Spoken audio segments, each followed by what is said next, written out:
Hello and welcome. Hi, I'm Dave. Today we're going to talk about a mistake I've made with arrays far too many times. And this applies not only to vanilla JavaScript, but also React, Node, and all types of JavaScript libraries and frameworks, because we work with arrays in all of them. So I've got Visual Studio Code open here on the left, and on the right I've got the console of the Chrome browser, so we can see what happens. And we're starting out with an array named my array, and it's just an empty array, and we're going to talk about checking for empty arrays.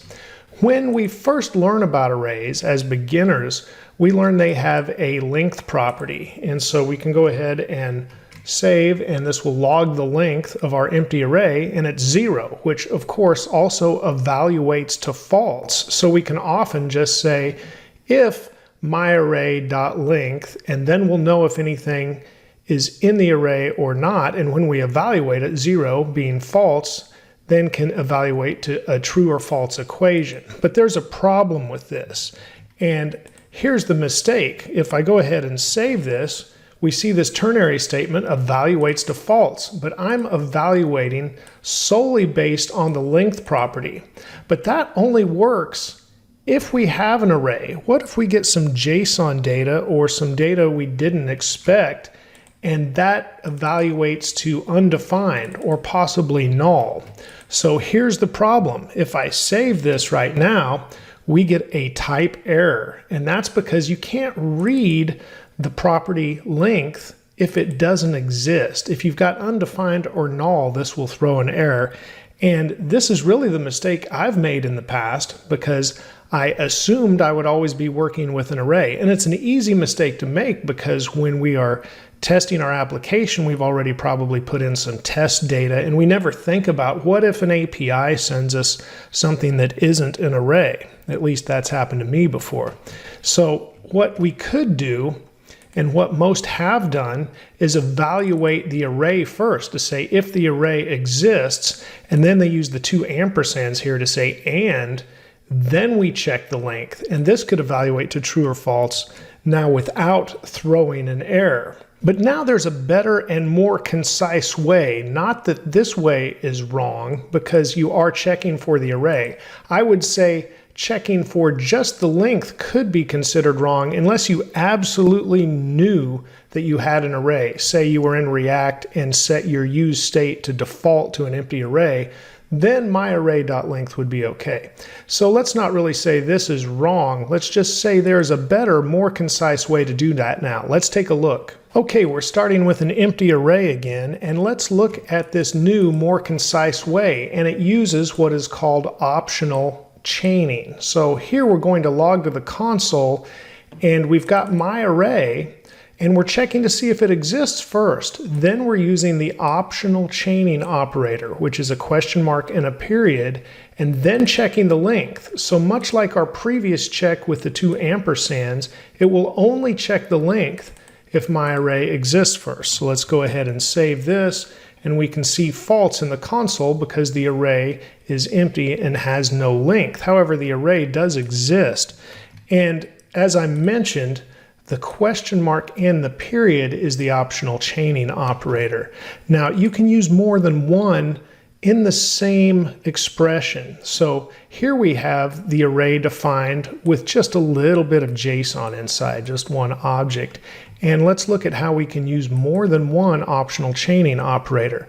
Now we're checking to see if the array exists.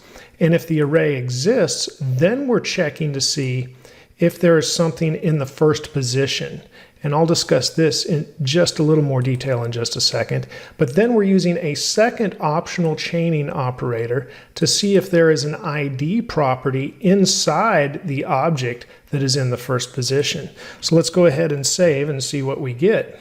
And we got true because the ID property does exist. Now let's check for something that doesn't exist, like the name property.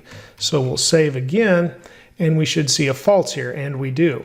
So what I wanted to discuss about this zero position, having something in the first position of the array. When we first learn about arrays, we learn we can delete certain elements within the array. So we could delete something, and you might have an array that has data, but you might not have something in the first position.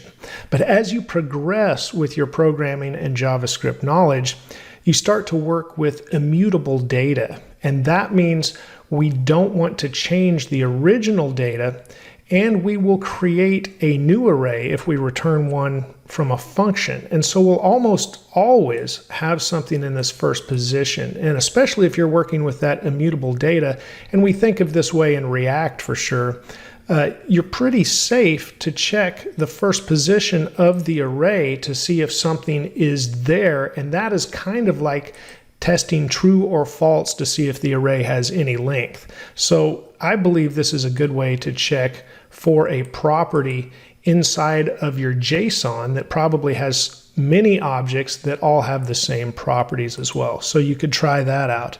Now, you can also use the optional chaining operator with the null coalescing operator. Now, if you haven't seen that before, it's 2 question marks, and it will return whatever is on the left side of the null coalescing operator if true.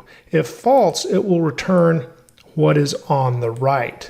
So here we're checking, once again, like we did up here, to see if the ID property exists. Let's go ahead and save, and we should get 1. So we didn't get true, but that is because it returns whatever is on the left, and we're referring to that ID property. So we got the value of ID. Now, let's go ahead and check for something that doesn't exist, like the name property. And when we save, it should return our phrase, no name property. So that we could do more with the null coalescing operator, but that is how it works. And I wanted to give an example with it along with optional chaining, and you can use both at the same time. Okay, one more area of discussion, and that is if you need to find out if the data you receive is an array. So you're not just checking to see if the array exists, which prevents undefined or null. You need to find out if you've got, say, an array instead of a string like we have right here, which could cause a problem because our traditional method of checking myArray and myArray.length really doesn't work because this still returns true. A string exists and a string has a length property. Likewise, our new way of checking with the optional chaining operator doesn't really work out either. So let's save that, and we got true again, but we have a string, not an array at all. So what we can do to check to see if we truly have an array is use array.isArray and pass in what we are evaluating. So if I save this, we should get a false, and we do over here because it is a string. It's not an array at all. Now, if we're just completely unsure of the data we're receiving from an API, say we're expecting an array of JSON data, like we have an array here with at least one JSON object, we want to go ahead and check that with array.isArray and pass in the myArray value that we set here, because this is the way to find out if it truly is an array and not a string or some other type of data. Then we can still go ahead and use the 2 ampersands and check the length, and we'll get true or false here. So let's save and see what we get. And we got true because it is an array. Now we can also check for a property with this, but we start out with the array.isArray, pass in myArray, then use the ampersands, and then we can use our optional chaining operator again to check the property. Notice we're not using an optional chaining operator before the position, before the 0 position, because we expect it to be there. We know we have an array already. So we're just checking to see now if that first element in the array has an ID property. And likewise, this line will check to see if it has a name property. So let's see what we get in the console. And we get true that it does have an ID property, and then we get false that it does not have a name property. So I hope this has helped you understand optional chaining and also how to check to see if you have an array, if you have an empty array, Or possibly you have something else like null or a string instead of what you expected. If you're interested in learning more about JavaScript and other web development languages, libraries, and frameworks, check out my channel where I have playlists for learning JavaScript, React, and much more. And if this video has helped you out, please like and subscribe. Doing both of those things helps my channel grow, so thank you. Let's write more code together very soon.